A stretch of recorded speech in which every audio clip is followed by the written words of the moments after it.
Agradeço as palavras do irmão Diácono Aurélio.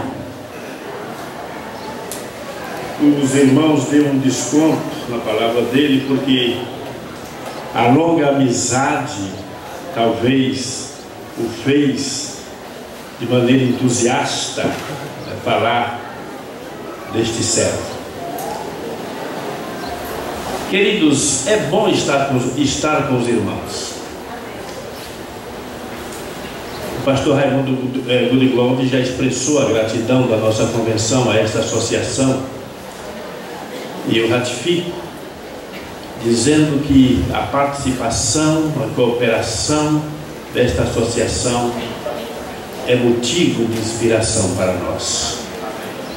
Continuem orando e trabalhando para a glória de Deus.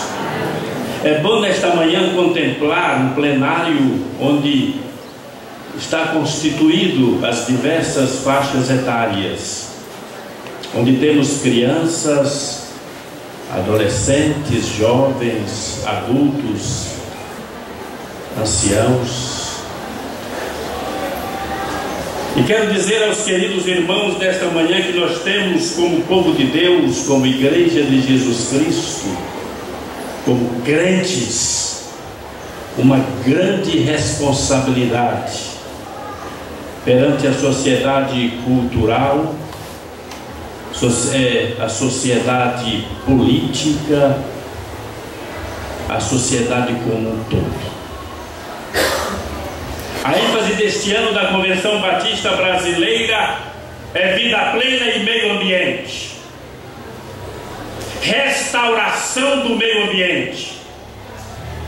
Mas como poderemos restaurar o meio ambiente se não houver uma restauração em nossa vida?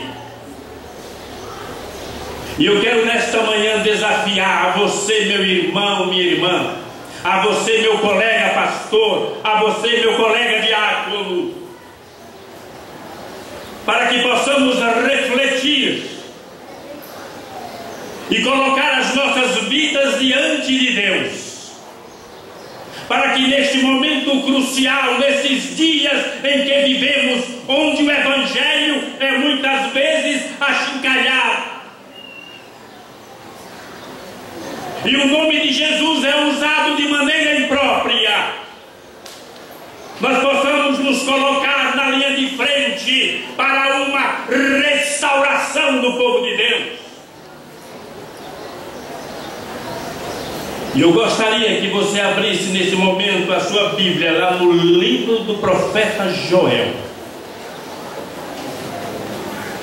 capítulo 2.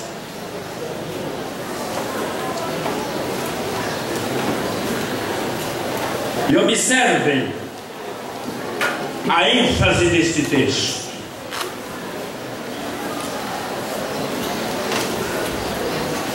E o profeta prega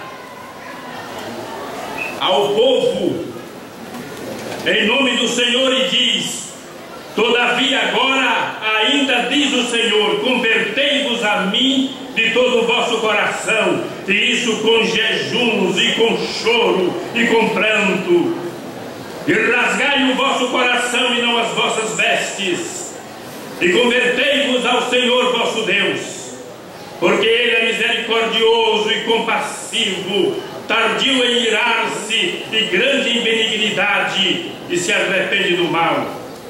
Quem sabe se não se voltará e se arrependerá e deixará após si uma bênção em oferta de cereais e libação para o Senhor vosso Deus. Tocai a trombeta em Sião, santificai um jejum, convocai uma assembleia solene, congregai o povo, santificai a congregação, ajuntai os anciãos, congregai os meninos e as crianças de peito, saia o noivo da sua recâmara e a noiva do seu tálamo, chorem os sacerdotes, ministros do Senhor, entre o alpendre e o altar, e digam: poupa a teu povo, ó Senhor, e não entregues a tua herança ao opróbrio, para que as nações façam escárnio dele. Porque diriam os povos: onde está o seu Deus? Meus amados irmãos, Deus chamou a igreja do mundo para enviá-la de volta ao mundo como luz.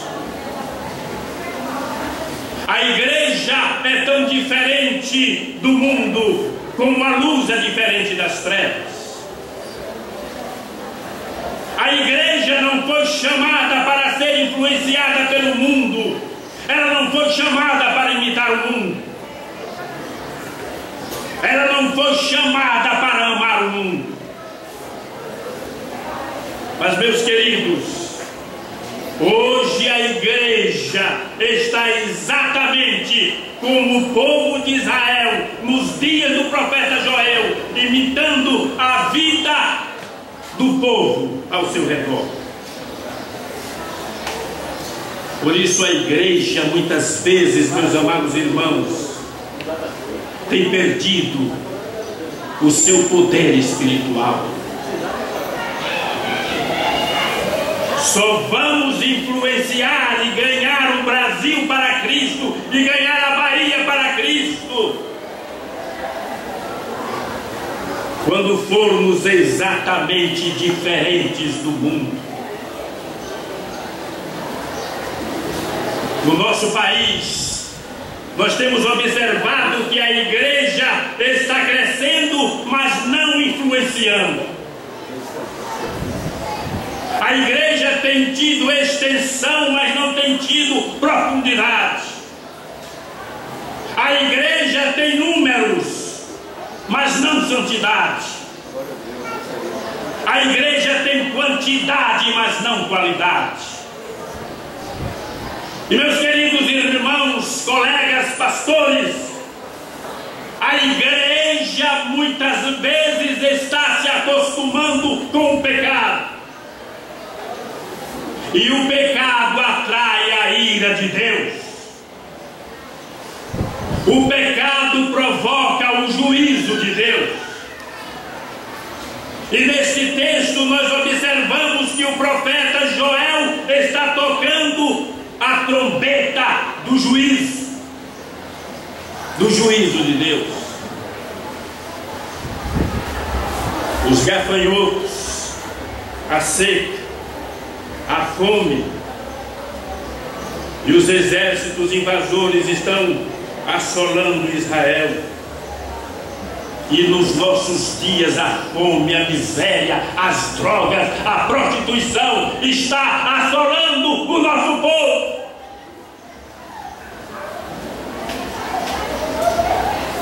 Nós precisamos, meus amados irmãos, passar por uma restauração. Uma restauração que começa com a consciência da crise que nos serve. E nós vemos do versículo 1 até o versículo 11 deste capítulo de Joel, a palavra de Deus nos falar sobre o castigo terrível. O profeta Joel entende que a crise é resultado do pecado do povo e do juízo de Deus contra o pecado.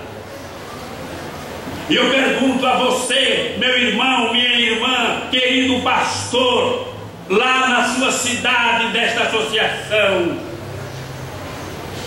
como é que Deus está vendo a igreja hoje?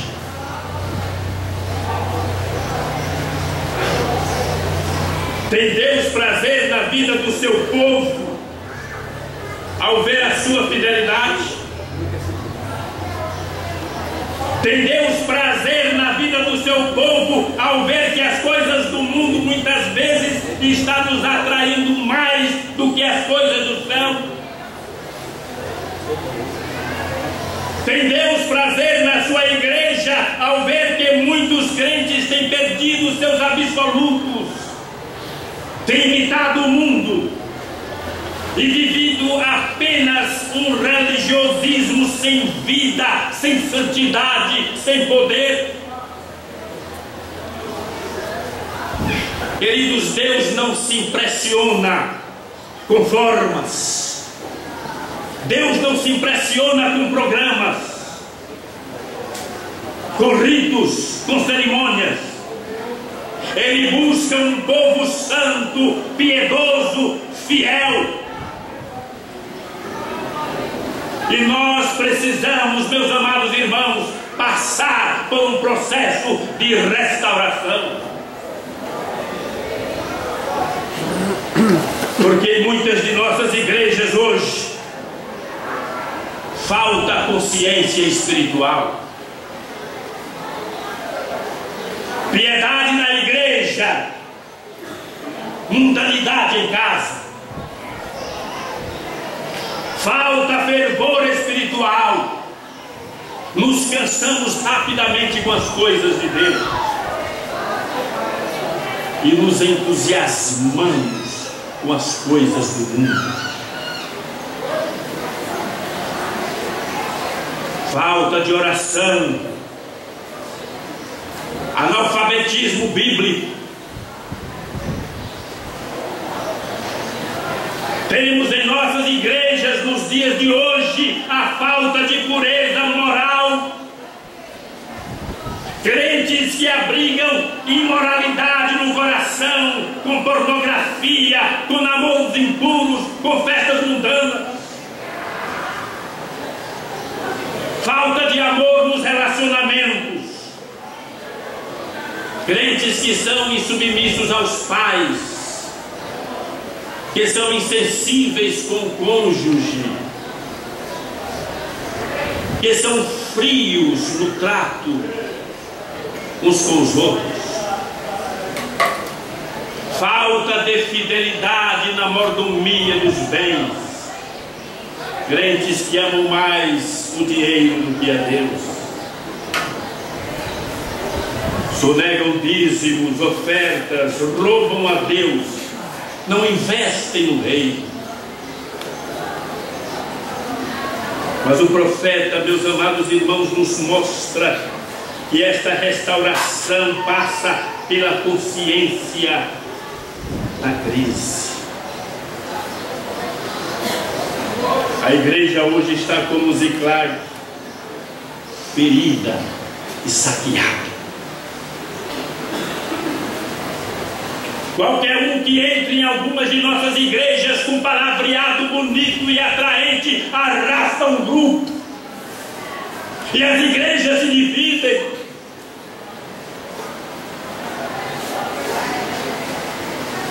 A igreja parece com Sansão, um gigante que ficou sem visão e sem forças. Por isso, meus queridos, que estouram aqui, ali, acolá, escândalos vergonhosos, envolvendo muitas igrejas e muitos líderes. A igreja está em crise na doutrina, na ética e na evangelização. Porque o pecado nos torna fracos, nos afasta da presença poderosa de Deus. Daí, meus queridos, o começo da restauração, passar pela consciência da crise. Por isso que o salmista, lá no Salmo 71, versículo 20, ele diz: restaurarás, Senhor, de novo a minha vida.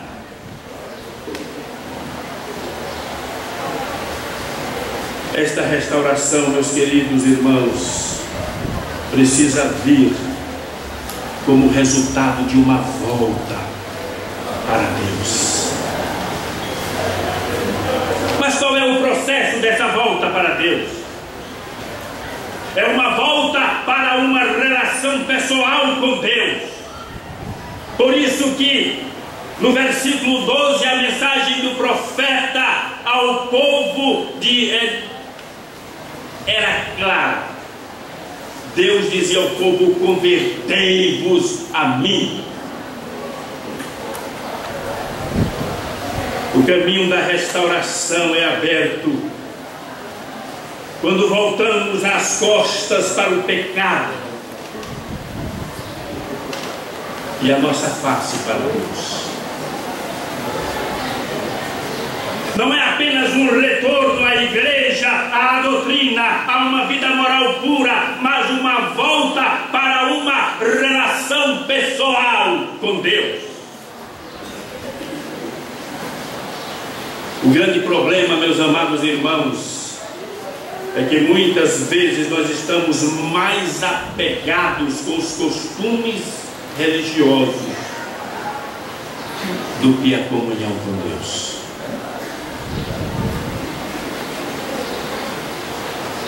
E a maior prioridade da nossa vida é Deus.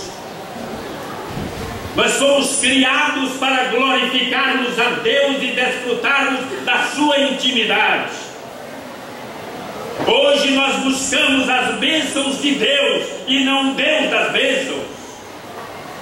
Nós corremos atrás da bênção e não do abençoador. O nosso alvo tem sido muitas vezes satisfazer a nós mesmos e não voltarmos para o Senhor.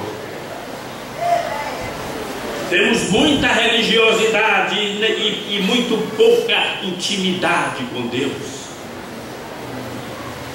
Conhecemos muito acerca de Deus e muito pouco a Deus. Estamos envolvidos com a obra de Deus e não temos intimidade com o Deus da obra. Somos ativistas, mas não nos assentamos aos pés do Senhor Deus.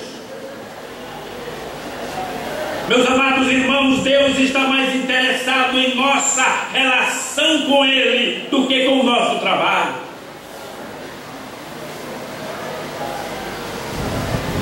Porque se você pode trabalhar a sua vida inteira para o Senhor, mas se você não estiver aos pés do Senhor, nada valeu o seu trabalho.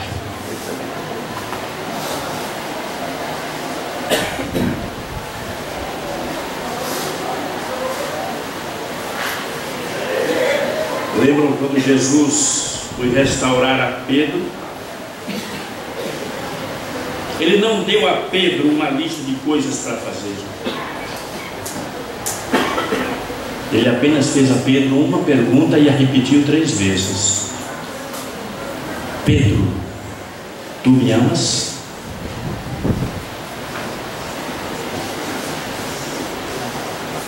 Irmãos, a volta para Deus é o primeiro degrau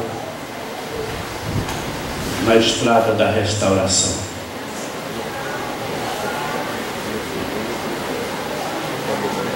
É uma volta com sinceridade para Deus. Convertei-vos a mim de todo o vosso coração. Há muitos crentes que fazem lindas promessas para Deus depois de um retiro, depois de um congresso, depois de um culto inspirativo, mas logo se esquecem dos compromissos assumidos.